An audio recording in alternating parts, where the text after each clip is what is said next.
근데 이제 지금 적용되는 혐의가 우리가 지금 아동 청소년의 성보호에 관한 네, 법률. 맞습니다. 지금 이 법이 지금 적용이 되는 거죠? 네, 맞습니다. 이건 어떤 처벌법이에요? 일단은 그 19세 미만자에 대한 네. 아동 청소년 성범죄에 대한 법률이고요. 예. 지금 이제 우리 엠번방 사건에서 문제가 되는 거는 이제 음란물 제작, 네. 음란물 협박을 해서 음란물을 제작을 하고 네. 예를 들면 뭐 자유 동영상이라든지 가학행위를 하는 동영상을 만들게 해서 그거를 이제 탈취하는 거. 그래서 음란물 제작을 하는 경우에는 형량 자체가 굉장히 높아요. 무기징역 또는 5년 이상 징역을 규정을 하고 있기 때문에 네네. 굉장히 중한 형이고 특히 이제 그 이후에 네. 피싱 유사 사이트를 만들어서 개인정보를 불법으로 탈취를 한 경우에는 정보통신망 이용 촉진 및 정보 보호 등에 관한 법률로 적용을 받아서 3년 이하 징역 또는 3천만 원 이하 벌금까지 규정을 하고 있고 이 두 가지 범죄가 지금 제일 문제가 되고 있고 그리고 또 제작에 관여하지 않고 음란물 유포를 한 경우에도 이제 아동 청소년 성보호에 관한 법률, 음란물 판매 배포 이제 뭐 이렇게 적용을 받는 거고 또 단순히 소지만 한 경우에도 그 아청법에서 1년 이하 징역까지 규정을 하고 있습니다. 네. 근데 사실상 그렇지 않거든요. 지금 조사한 바에 따르면 대법원 조사에 따르면은 2014년부터 2018년까지 예.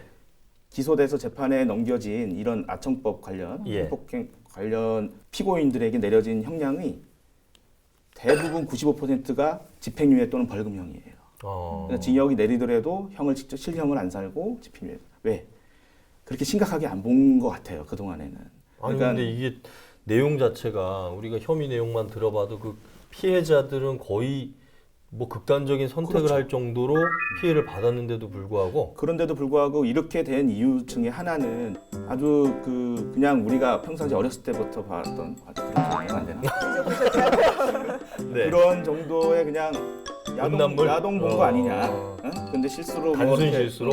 이렇게 봤던 거 아니냐? 그리고 수사도 협조하고 했으니 낮춰야 된다는 쪽으로 해서 그동안 계속 그렇게 양형이 적게 내려져 왔는데 또 문제는 이제 디지털 성범죄에 관해서는 양형 기준 자체가 없다고 해요. 그러니까 지금 대법원 양형기준위원회에서 웬만하면은 형법상이나 이런 거를 볼 때는 양형 기준을 정해놔요. 그래서 이 정도의 범위는 뭐 수사협조하거나 하면은 뭐 감경은 어느 정도 하고 어느 정도 하고 다 기준이 있다고 하고 대부분 구속력은 없는데 거기에 따른다고 하거든요. 그런데 이 난리가 나고 이런 것도 사실 몇 년 전부터 논의가 돼서 작년에 대법원 양형위원회가 열려서 심포지엄을 통해 가지고 아 이거는 기준을 정해야 된다 해서 그 정하기로 한 기일이 올 상반기예요. 그래서 다음 달 20일 날 이 관련 회의를 한다고 하더라고요.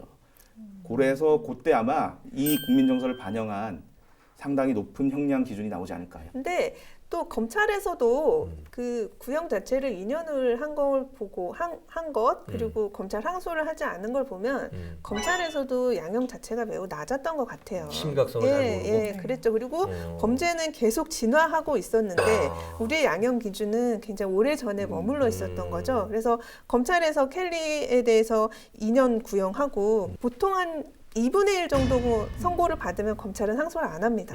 그래서 이 사건만 항소를 안 한 게 아니에요. 원래 그런데 근데 검찰은 항소를 안 했는데 이제 형 항소심 선고 앞두고 이제 부랴부랴 다급하게 정말 뒷북 친 거죠. 예, 뒷북 수사라고 보고 엠번방이 터지지만 않았더라면 그냥 선고 넘어갈 수 받았을 있을 거예요. 그래서 정말 검찰에서 이제 워낙 춘천지방검찰청에서 언론의 집중 포화를 받으니 이제 회의를 하루 정도 했다고 합니다. 제가 들은 바로는. 그래서 이제 켈리에 대해서 뭔가 수사를 더해서 이제 추가 기소해서 병합심리에서 더 큰 형량을 받게 하겠다라고 이제 하고 이제 법원에 공을 던졌는데 법원에서도 이런 경우에는 병합을 위해서 재개를 안 받아주거든요. 통상은. 이런 경우에는 검찰이 추가 기소를 할 수 있는 방법은 없습니까? 추가 기소를 해서 1심부터 다시 받으면 되는 거예요. 그러니까 항소심은 항소심대로 하고 1심을 다시 진행을 하면 되는데 이제 검찰에서는 검찰 항소 안 한 게 너무 부각이 되니까 이제 1심을 얼른 빨리빨리 해서 항소심에 병합을 해서 1년보다 더 많은 형을 이제 선고받게 하겠다라고 하는데 이제 그것은 일단은 시간을 좀 벌어놓고 그렇죠. 네, 그래서 사실상 불가능하다고 판단하고 있어요. 지금 항소심 내에서는 그렇죠. 불가능하다. 왜냐하면 1심 선고를 한 후에 항소심 구속기간이 6개월이라고 하는데 다음 달이면 6개월이에요. 지난해 11월에 1심 받았잖아요. 그렇습니다. 그러니까요. 그러면은 다음 달 6개월인데 그 안에 1심 다시 새로운 범죄를 기소를 해서 병합까지 이뤄내기에는 시간적으로 불가능하다고 봐요. 그래서 춘천 법원에서도 검찰의 공을 받아서 이 폭탄을 받아서 이제 법원에서 변론 제기 안 받아주면 또 법원을 또 압박할 거 아닙니까? 그렇죠. 그래서 그래 검찰 한번 해봐라. 우리는 기회를 줄 테니 너희 수사해서 빨리. 법원하고 검찰하고 지금 핑퐁 게임 하는 그렇죠. 거예요? 그래서 법원에서 이번에 검찰에 폭탄을 던졌죠. 변론 제기해라. 네, 했죠. 어. 원하는 대로 했는데 검찰에서 얼마나 수사 성과를 보여줄 것이냐, 병합을 할 수 있을 것이냐. 근데 구속기간 제한도 있기 때문에 제가 볼 때는 법원에서 우리는 이렇게 기회를 줬는데 검찰에서 못하네. 아. 네, 그냥 선고를 할 가능성이 높을 것 같아요. 참, 이거 다음 달 어떻게 진행되는지 아주 관심 갖고 네, 지켜봐야 어떻게 되겠네요. 결과가 좀 나올지 봐야 될 것 같습니다. 그리고 지금 또 조주빈, 그러니까 박사방을 운영한 조주빈 같은 경우는 신상이 공개가 됐잖아요. 네, 근데 네. 지금 국민적으로는 이 성착취 사건에 가담한 모든 사람의 신상을 공개해야 된다. 그러니까 켈리라던가 이 로리대장 태범에 대한 신상도 공개해야 된다는 말이 나오고 있는데 회원 여기에 가입한 대해서는 사람 좀 26만 명도 어떻게 다. 보세요?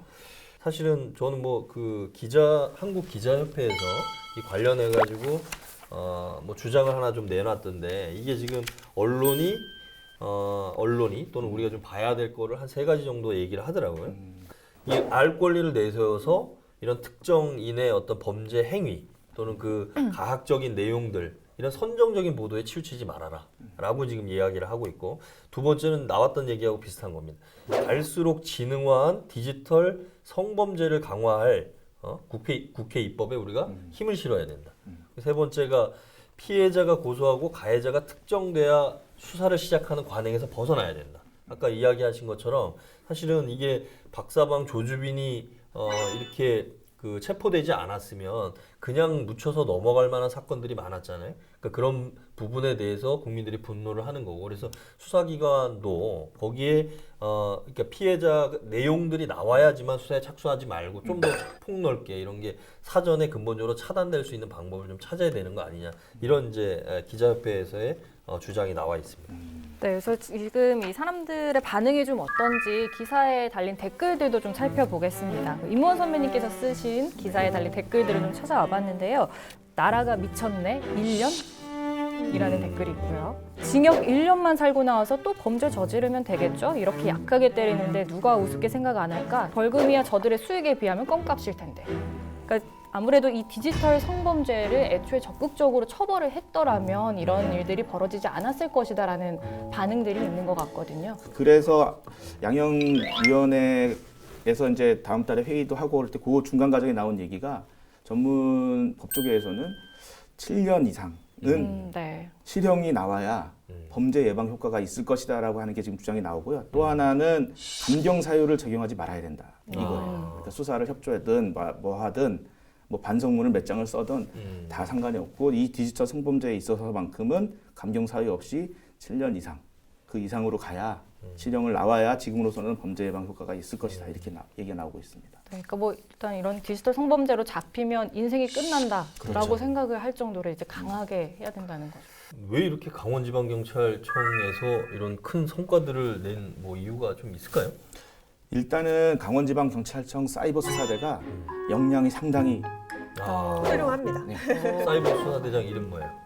전형진 대장인데 이 대장 유명합니다. 다른 사람들보다 더 유명한 그 아이돌 같은 뭐 버전이 되고 있는데 이 사이버 수사 대장뿐만 아니라 이 경찰청장 네. 김재규 청장은 본청에서 사이버 수사 대장을 했던.